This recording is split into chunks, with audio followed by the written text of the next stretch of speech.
Hey, welcome to Pulling Shots. I'm Sam, and here with Gary. Yes. And today we're going to be talking about company culture. Company culture. Oh, one of my favorite topics. We've got years, decades of culture. So, Yeah, next year it'll be 35. Yeah. 35 years in the business from 1991 to 2026. 35 years. Amazing. Time flies. there it is. But yeah, I mean, we just got a couple questions. All right. So, what does a fully engaged culture actually look like? Well, a fully engaged culture. I think it comes when the first customer comes through the door, and you have the chance to stay with your head down, engaged in what you're doing, or you can choose to engage with the customer, welcoming them to the store, getting to know their names, understanding that you're going to see them perhaps again tomorrow. Yeah. And you might learn a little bit. You have to ask probing questions like, do you come here often? Do you go to other cafes too? What do you like about other cafes? Even talking about their family, getting to know. Yeah. Now, does your wife come here as well? I think those are all great questions to establishing a culture. Yeah. I mean, I think Colleen was just talking to her sister, and she was with one of her friends. Hmm. And like went back, and then Abby was like, talk to this person every day.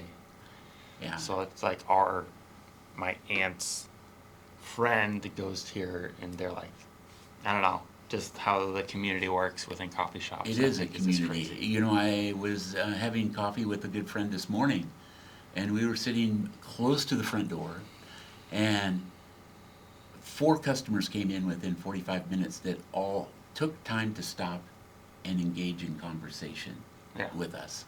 And it was they knew either me or they knew my friend Jim, and Yeah. that's part of the culture that we have. Yeah. But it starts off with being openly Yeah. minded and aggressively approaching each customer in a way where they feel comfortable coming in. Yeah. And I think it happens over time. It's not maybe the first time, maybe not the fifth time, but like you see them, and then you just naturally. I think some people have to get out of their comfort zone and ask, but I think some people just like over time just, hey, like, what do you do for work, or do you like this drink, or Yeah. what are you doing this weekend? Mm. Like stuff just kind of naturally Exactly. happens, and That's then what you you learn. have to do. Yeah. But yeah. So second question: how do we communicate values so they're felt, not just read? Well, our values come from who we are as individuals. Yeah. That's the first sense of what kind of a value that you present to the public and to the customer that you are waiting on. The second value comes on your drink preparation. Taking pride in drink preparation is essential, and knowing that each drink was handcrafted for that particular customer, knowing what they like and what they don't like, knowing exactly how much foam they like on their cappuccino, making sure the foam on the cappuccino isn't cold. You're not bringing it off the top of the pitcher, but you're pouring it through the pitcher, and the foam gets in there, and it's hot foam that's first that touches their lip. It's drink preparation is a big part of establishing the culture of a cafe. Yeah. I mean, yeah, we try to. Sometimes you can forget, like people are buying $6, $7 drink, like lattes and stuff when you're just in the work doing one after the other. That's Like exactly these right. are all specialty drinks that people are I know, getting. one after the other. Look at that, like at the farmer's market where you go through Yeah. dozens and dozens of gallons of cold brew Yeah, but on we a have Saturday to. morning, and it's like, how do you do it right each time? Yeah. You know, there might be, you might look at cutting a little corner. Yeah. Maybe you poured the drink and it was maybe a half an inch from the top, and normally you make it all the way. The customer's going to notice that. Yeah. Taking pride in each and every drink, I think, is essential. Yeah. Well, that goes right into the next third question. Which tiny habits move culture the most? I think having the habit of looking at your workstation as being on stage, and everybody knows how Disney does it. They're coming out, it's the cast, they come out, they're on stage. In the same manner, we come out on stage when we're at our workstation, whether it's a cashier, you have things set the where you want them. Um, um, you know you're being watched when you're making every drink, Yeah. when you're pouring the milk, when you're pulling shots. You're on stage. And I think knowing that you're always on stage when you're on the clock is a big part of accomplishing that. Yeah. And used to have a stage. They used to have the espresso bar raised, and the barista would You know, be. that's so funny. I think that's funny. Yeah, I'll never forget the first time I was. I'd never been to Chicago until I was in my 30s, and then I think I've been there now at least 30 times since then. But it started off, I would drive over in the morning and look at, in 1991 when we were first looking at opening our first coffee shop, I noticed the Starbucks, the espresso machine, you walked up to the espresso machine like a step up. So it was elevated, like a stage, just like you're saying. Yeah. Where have you seen that? I just remember you talking about it. I've never seen that. Really? I mean, maybe I have and I didn't notice it. I don't think but it's a practice anymore. No, I don't think so. But it's, back in the day, I remember when I was first on stage since we're using that on stage, Yeah. when I was first on stage as a barista, I wore a white shirt and tie underneath my apron every day. That was the model back then. Yeah. And That's crazy. it started from the big players. You know, we didn't know what we're doing. Yeah. So that's what you've done. But knowing that you're out there presenting yourself as being on stage when you're performing, whether it's behind the cash register or behind the espresso machine or at the drive-through window. Yeah. So down to 6. How do we handle mistakes so people can learn from that? Mistakes are always hard. Yeah. And I think it helps after you've been a parent for a while, because you know that young people learn through mistakes. Sammy, you were the perfect son, and I don't think I've ever seen you make a mistake. So I'll talk about a mistake I made. I remember playing Little League Baseball, and I was notorious. I'll never forget going to the post office in Slater, Iowa, and they had all of our stats up there at the end of the season, and I noticed, I struck out more times than anybody else at bat. But they always had me batting either third, fourth, or fifth. Most of the time they called it a cleanup batter at fourth. I don't think it's that way anymore, perhaps, but I would always when I hit the ball, I could hit it pretty good. And so they always had me batting fourth. But there was always a risk for the coach, because he knew I was going to come back to the plate. If I walked back from the plate, he knew I struck out again.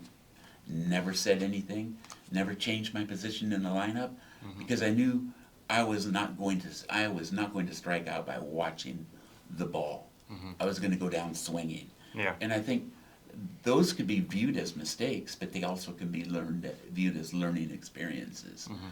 So I think when an employee gets a mistake, and you'll notice it a lot of times when a customer will call back and say, "Hey, this drink wasn't made right," don't look at it as a chastise to a particular barista.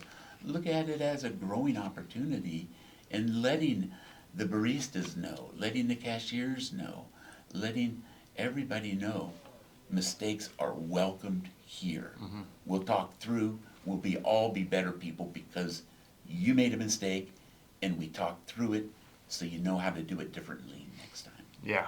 I think that's great. I don't really have anything to add to that. I think that was.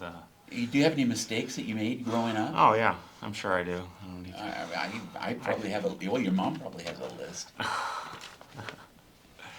Number 7. What growth lanes exist beyond management? It's hard to go to a job, especially if it's a full-time job, thinking it's a dead end.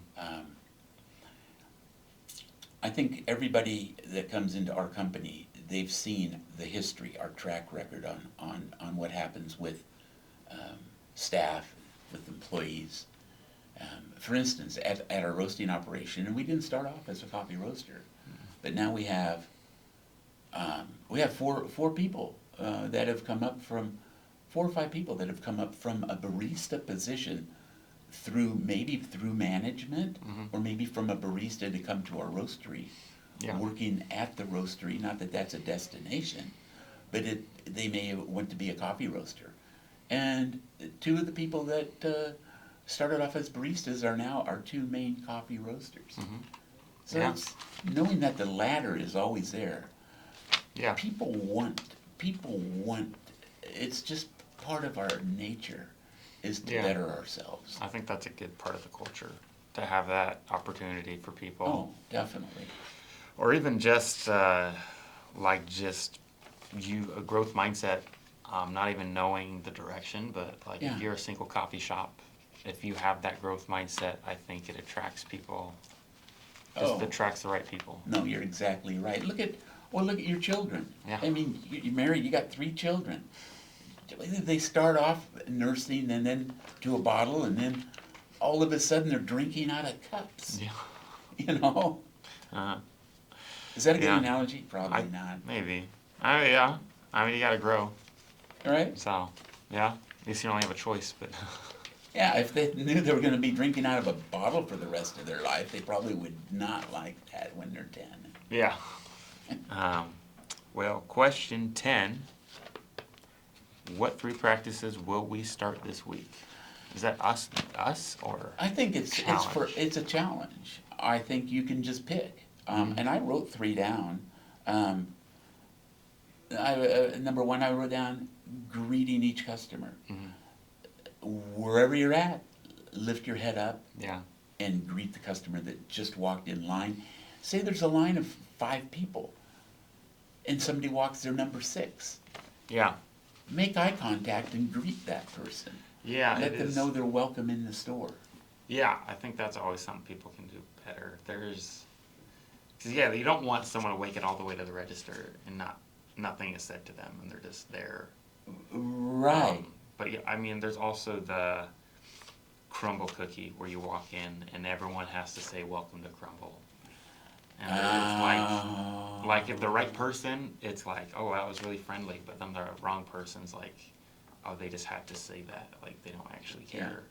So, or there's places where like we have a line on the floor. You have to greet them by the time they get there. So, I mean, some of those COVID lines are still there too. Oh yeah, I know. In some businesses. Get the tape off the floor, would you? Yeah, People want to stand closer than 6 feet. Come Yeah. on. The second thing I had is come to work clean, Yeah. presentable, hygiene, and having an organized workstation. Yeah. Keeping your workstation clean and organized. Take pride in that area. I mean, I remember when we first opened, a farmer came in. I mean, we were in a rural Iowa, right? Des Moines, Iowa is flyover country, Midwest. And so we have farmers come in, we have attorneys come in, we have businessmen and women engaging in our stores every day. And I'll never forget when I was first a barista, we had these big pitchers. I mean, they held like, we did that because everybody else was doing it. The big pitchers that held like 2 quarts of milk. Yeah. And Oh, I know. and they would be the outside of the steaming pitcher would start getting crusty and milk. And I'll never forget, a farmer came in and he said, "How often do you wipe those calf slobbers off the side of that steaming pitcher?" And I looked at him.